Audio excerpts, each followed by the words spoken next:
ఇటీవల PPA experts TWC వీళ్ళందరూ కూడా ఒక 3 రోజులు వర్క్ షాప్ పెట్టారు. ప్యానల్ ఆఫ్ ఎక్స్పర్ట్స్ 2 times ఇక్కడికి వచ్చారు. డీ వాటరింగ్ గానీ, అప్రోచ్ రోడ్ నిర్మాణం గానీ, వర్కింగ్ ప్లాట్ఫామ్స్ అన్ని పనులను మొదలు పెట్టాం. మళ్ళీ దీన్ని స్పీడప్ చేస్తున్నాం. ఈ స్పీడప్ చేసే కార్యక్రమంలో మీరు చూస్తే కొత్తగా డయాఫామ్ వాల్, ECRF డ్యామ్ 2 కూడా ప్యానల్ గా చేయొచ్చని కూడా ఇండికేషన్ ఇస్తున్నారు. దాన్ని కూడా ఫాలో అప్ చేస్తున్నాం.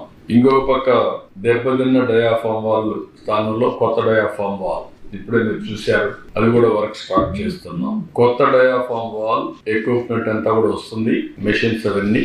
ఇది జనవరి 2వ తారీఖున ప్రారంభం అవుతుంది, వర్క్ స్టార్ట్ అవుతుంది. 2026 మార్చి నాటికి డయాఫామ్ వాల్ అన్నారు, కానీ నేను చాలా స్పష్టంగా చెప్పింది 2025 డిసెంబర్కే డయాఫామ్ వాల్ పూర్తి కావాలని. ECRF గ్యాప్ 1 డిసెంబర్ 10న పనులు మొదలవుతాయి.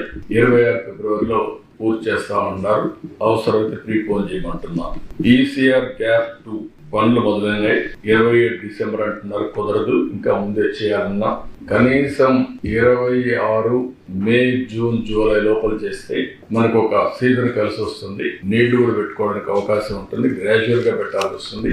కనీసం 26 నుంచి వాటర్ ని బిల్డప్ చేయడానికి మనకు టైం అంతా కూడా 26 మీరు చూస్తే ఇక్కడ అక్టోబర్ వరకు ఉధృతంగా ఫ్లో ఉంటుంది, తర్వాత తగ్గుతుంది. కాబట్టి అంత లోపల చేయగలిగితే నీళ్లు ఇంపౌండ్ చేయడానికి అవకాశం ఉంటుంది. అది కూడా చేయమని చెప్పి ఆదేశాలు ఇచ్చా, వర్కౌట్ చేస్తున్నారు. అదే సమయంలో కుడి కాలువ కనెక్టివిటీ ఇవి 1.5 year లో కంప్లీట్ చేయమంటున్నారు. ఇప్పటి నుంచి 1.5 year లో ఈ పూర్తి అయిపోవాలి. అదే మరి ఎడమ కాలువ కనెక్టివిటీ కూడా 1.5 year లో పూర్తి కావాలి. అప్రోచ్ ఛానల్ పెండింగ్ పనులన్నీ 26 జూన్ లోపల పూర్తి అవ్వాలి. స్పిల్ ఛానల్ పెండింగ్ పనులన్నీ 27 అంటున్నారు, అంతకంటే ముందే పూర్తి కావాలి.